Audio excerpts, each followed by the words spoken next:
মুসলমান, নমশূদ্র, দলিত, আদিবাসী এরাই যায়, পিছিয়ে বর্গের যারা ভোটের মিটিংয়ে এরাই ভর্তি করে। এই 21শে জুলাই হবে, দেখবেন হো হো করে ছুটছে কারা? এই সমাজের মানুষজন। কবে জ্ঞান ফিরবে এদের? তাই আমি আপনাদের বলি, এটা মাথায় রাখেন যেন ভোটের সময় যেন ভুলে যান। ভোটের রাতে যদি এসে 500 টাকা দেয়, ছাড়বেন না, আরও 500 টাকা দেবেন। ভাই তো এখন সময় খারাপ, দে 1000 টাকা দে, তাই না? ও 26 ওদের অবস্থা খারাপ। আমি দায়িত্ব নিয়ে বলছি, বিজেপির পায়ে হাতে ধরে ম্যানেজ করতে হবে ওদেরকে, তাছাড়া ওদের কোনো দ্বিতীয় রাস্তা নাই। যতই পীর সাহেব, গাই সাহেব রাতের অন্ধকারে শুনছি। আবার কালকে একটা ভিডিও দেখলাম, 3 জন নেতৃত্ব গোপনে গিয়ে আলোচনা করেছে, সে বিষয়ে আমি কথা বলবো না। বাবু তুমি একটু সরে আসো তো, পিছনে অসুবিধা। রেশনের মাধ্যমে আমরা চাই ফ্যামিলি পিছু একটা করে চাকরি বাড়ি বাড়িতে, সেটাই পোস্ট অফিসের মাধ্যমে চিঠিটা আসুক। অন ফ্যামিলি অন জব, প্রতিটা বাড়ি থেকে একজনের চাকরির ব্যবস্থা রেশনের মাধ্যমে না এসে পোস্ট অফিস থেকে তার চিঠি আসুক। দলিত, আদিবাসী, হিন্দু, মুসলমান, জৈন, খ্রিস্টান নির্বিশেষে প্রতিটা বাড়ি থেকে একটা করে ছেলে যদি চাকরি বা একটা করে মেয়ে যদি চাকরি করে, অন্তত সেই পরিবারটা বাঁচবে। এর ব্যবস্থা সরকার করবে। সরকার এর ব্যবস্থা না করে ধর্মীয় উন্মাদনা করে তুলছে। এখন মুসলমান ভোটকে তো শুভেন্দু অধিকারীর ভয় দেখিয়ে পকেটে ভরে নিয়েছে। হিন্দু ভোট এখন হাতছাড়া হয়ে গেছে। হিন্দু ভোট আমার চাই, তাহলে কি করতে হবে? তড়িঘড়ি জগন্নাথ ধাম করো, আর ওই জগন্নাথ ধামের প্রসাদ হিন্দুর বাড়িতে পাঠিয়ে বলো যে আমার থেকে বড় হিন্দু আর পশ্চিমবাংলায় কেউ নাই। হিন্দু ভাইদের বোকা বানানো চলছে, হিন্দু ভাইদের বোকা বানাচ্ছে। মুসলমান ভাইয়ের থেকে আমি অনুরোধ করবো, হিন্দু ভাইদেরকে এগিয়ে আসতে হবে, এগিয়ে এসে প্রতিবাদ করতে হবে যে হিন্দু ধর্ম অত ঠুনকো ধর্ম নয়। তুমি জগন্নাথ ধামের প্রসাদ রেশনের মাধ্যমে পাঠাতে হবে। হিন্দু ধর্মের দ্বারা ধর্মীয় বিশ্বাস, প্রসাদ তাদের মন্দির থেকে তারা ঠিক কালেক্ট করে নেওয়ার তাদের ক্ষমতা আছে। এতদিন ধরে কালেক্ট করেছে, আগামীতেও তারা কালেক্ট করবে। এই নিয়ে বলি ভাই আমার দোষ, এই বলি আমাকে জেলে দেবে বলেছে, দিয়েছে, আগামী দিনও জেলে দেওয়ার প্ল্যান চালাচ্ছে। তাতে আমি ভয় খাইনি। মানুষের জন্য বলবো, শিক্ষার জন্য বলবো, কর্মসংস্থানের জন্য বলবো, স্বাস্থ্য বিপ্লবের কথা বলবো, হিন্দু মুসলমানের ঐক্যের কথা বলবো, ফেক ST/SC সার্টিফিকেটের বিরুদ্ধে কথা বলবো, দলিত ভাইদের উপর অত্যাচার বন্ধের কথা বলবো, মুসলমানদের উপর অত্যাচার বন্ধের কথা বলবো, মুসলমান, দলিত, আদিবাসী নির্বিশেষে 100% যে রোস্টার আছে সেটা মেনে যাতে চাকরির ব্যবস্থা হয় তার কথা বলবো। এই কথা বলে যদি নওশাদ সিদ্দিকীকে একবার কেন যদি 100 বার জেলে রাখে, আমি 100 বার জেলে যাওয়ার জন্য প্রস্তুত আছি। কি আছে? আমি যদি বলা বন্ধ করে দিই কি হবে বলে দিচ্ছি? আমাকে এরকম বড় পদ দিয়ে দেবে, সামনে পিছনে আবার 2টো গাড়ি দিয়ে দেবে, লাভ কি হবে? যদি আমার বলার ক্ষমতাটাই কেড়ে নেয়, আমি মনে করি যে জীবিত অবস্থায় মৃত হয়ে গেল, ওর থেকে মরে যাওয়া অনেক ভালো ভাই, আমি মনে করি। আর আমার বড় ভাইজানের শিক্ষা আমার এটাই দিয়েছে। যখন প্রথম ভোটে জিতেছি, রাজনীতির তো খুব একটা বুঝি না, এখনও যে বুঝে গেছি এরকম ব্যাপার নয়। তো ভাইজান একটা কথাই বলেছিল, ছোট ভাই কি বলবে আর, যে লেগে থাক, ধরে থাক, পিছন দিকে একটা সময় আসবে, তাকাতে হবে না। আর আজকের দিনে দাঁড়িয়ে বলছি, সত্যি আমি গর্বিত। যেখান দিয়ে যাই, যে কোনো ধর্মের মানুষ, বর্ণের মানুষ যদি চোখে চোখে হয়ে যায়, ভাই কেমন আছে বা দাদা কেমন আছে, হাতটা নাড়া, এটাই আমার জন্য বড় পাওনা, আর কিছু লাগবে না। আপনারা যে ভালোবাসা দিয়ে আমাকে বরণ করছেন, এই বৃষ্টির সময় মানুষ তো ঘরে বসে থাকবে, চা খাবে, পরিবার গেলে আড্ডা দিতে পারে, তা ছেড়ে এই বৃষ্টি মাথায় এসে উপস্থিত হয়েছেন, এটাই আমার কাছে বড় জিনিস। একদিকে ওদের মন্ত্রিত্ব, ওদের দপ্তরের দায়িত্ব, ওদের জেনারেল সেক্রেটারি, ওদের প্রেসিডেন্ট, ওয়ার্কিং প্রেসিডেন্ট, ওদের টাকা একদিকে আমার কাছে, আর অপরদিকে ভাঙড়ের মানুষের ভালোবাসা, আস্থা আমাকে দিয়ে বিধানসভায় পাঠিয়েছে সেটা, আর সারা রাজ্যের মানুষের ভরসা আমার প্রতি, এটা আমার কাছে বড়, এটাকে আমি গ্রহণ করব। এটাকে ওটা দিয়ে আমাকে হারাতে পারবে না। প্রচুর চেষ্টা হচ্ছে। এখন মাঝে মধ্যে সাংবাদিকরা জিজ্ঞাসা করে, এখন আর আপনাকে কিছু বলে না? আমি বলি ওরা হাঁপিয়ে গেছে, আমি বলি যে ওরা হাঁপিয়ে গেছে। বন্ধুগণ, আমি ফিরে আসছি, সময় থাকলে বলবো, তার আগে হিন্দু ভাই ভাই বলছো, ভোট মিটে গেলে দলিত, পিছড়ে বর্গের হিন্দু কিসের ভাই আর বলবেন না যেন, একদম বলে ফেলবেন না। কদিন আগে শুনছিলাম মোহাম্মদ সেলিম সাহেব এই কথা বলেছে, আর ওই দিক দিয়ে এটা বো করে অন্য কথা আসছে, ওটা বলবেন না একদম, আমি মাইক চেপে দিচ্ছি, বুঝতে পারছেন? ভোট মিটে গেলে অমুকের ভাই বলবে এরা, তার প্রমাণ দিচ্ছি। উত্তরপ্রদেশে চলে যান, তার প্রমাণ, চলে যান সাউথ ইন্ডিয়াতে, তার প্রমাণ রাজস্থানে চলে যান, দলিত হওয়ার জন্য উচ্চবর্ণের মন্দিরের কলে পানি খেয়েছে, পিটিয়ে মেরে দিয়েছে।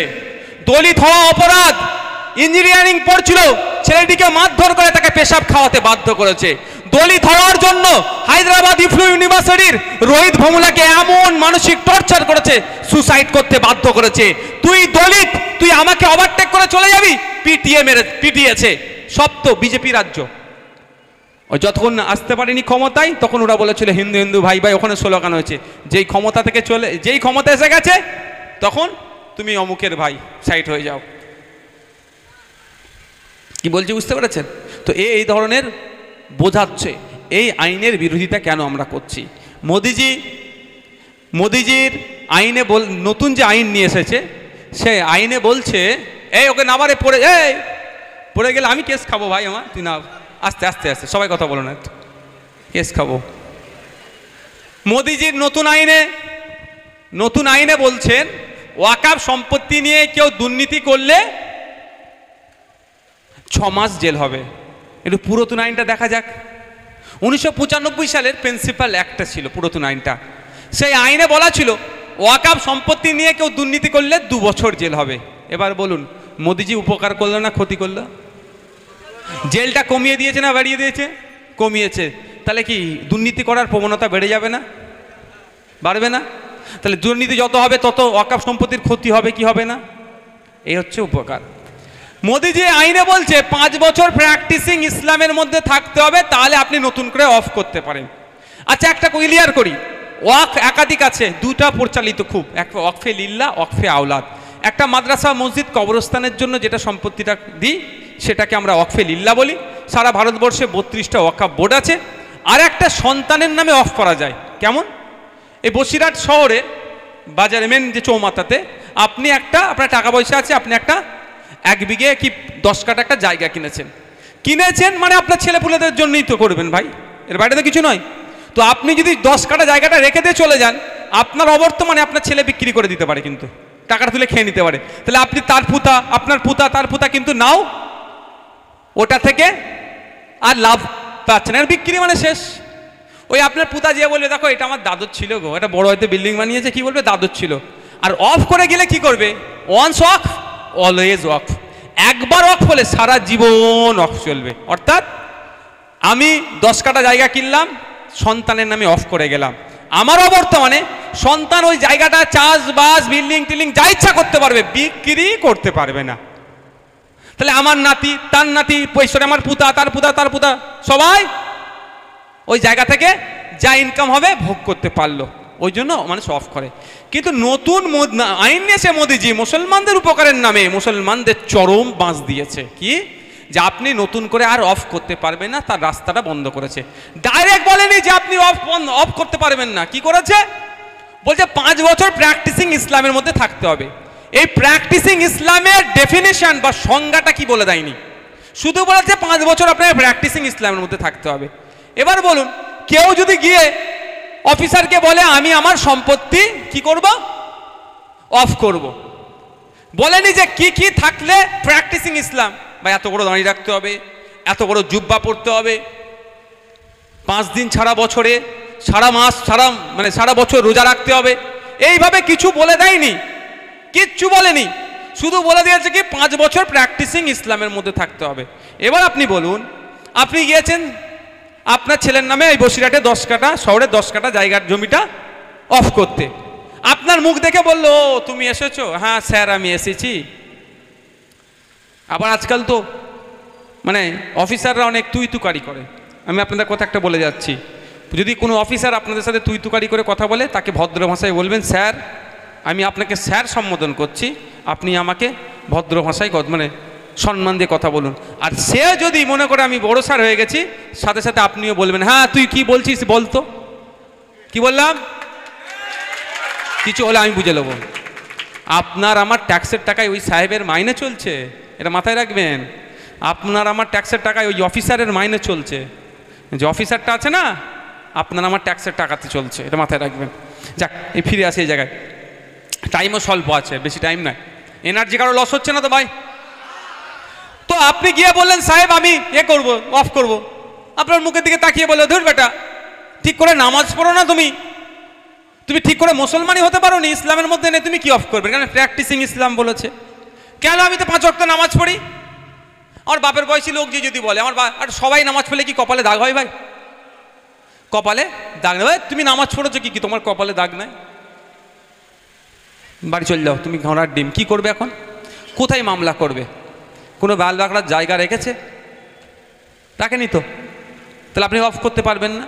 ঘরে গিয়ে 5 ওয়াক্ত নামাজ পড়েন, কিন্তু আমি ধরছি আপনাকে, কপালে ছিঁড়ে ছাড়ে গিয়ে আবার পরের সপ্তাহে গেছে। সবার কথা বাদ দিলাম, ইমাম সাহেব গেছেন। আমি আপনি একটু তো ফাঁকিবাজি করি, কিন্তু ফাঁকিবাজি করা উচিত না যারা মুসলিম ধর্মের আছেন এখানে। কিন্তু ইমাম সাহেবের ফাঁকিবাজি নয়, 2500 টাকা মাইনে দিয়ে ওকে এবার সব চুষে দেয়। এটাও কিন্তু জবাব ঠিক জায়গায় দিতে হবে, মাথায় রাখুন।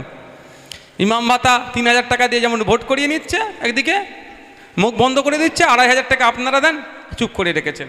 এটা বাড়ানো দরকার। আর ইমাম ভাতা অন্য অন্য রাজ্যে 10,000 থেকে শুরু, 12,000, 18,000 পর্যন্ত আছে, আমাদের পশ্চিমবাংলায় মাত্র 3,000। এটা মাথায় রাখবে, এটাও বাড়াতে হবে, বাড়ানোর দরকার আমরা মনে করি।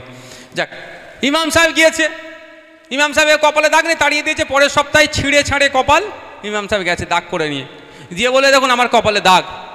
যদি ইমাম সাহেবকে বলে এই বছরে 29টা রোজা গিয়েছে, এবারে 29টা রোজা হয়েছে তো নাকি? আপনি 4টে রোজা ছেড়ে দিয়েছিলেন, 25টা রেখেছিলেন কেন? আপনি ঠিক করে মুসলমান নয়, তখন কি করবেন? কোনো মেশিনের বাবার ক্ষমতা আছে আমার গায়ে লাগিয়ে বলতে পারবে আমি 29টার মধ্যে কটা রোজা রেখেছি? তাহলে কি ওর অফ করা বন্ধ হয়ে গেল? আর নাহলে প্রতিটা মানুষের সাথে একটা করে অফিসার দিতে হবে। আমার কাছে একটা থাকবে, পিয়ারুল ভাইয়ের কাছে একটা থাকবে, মুসার কাছে একটা থাকবে।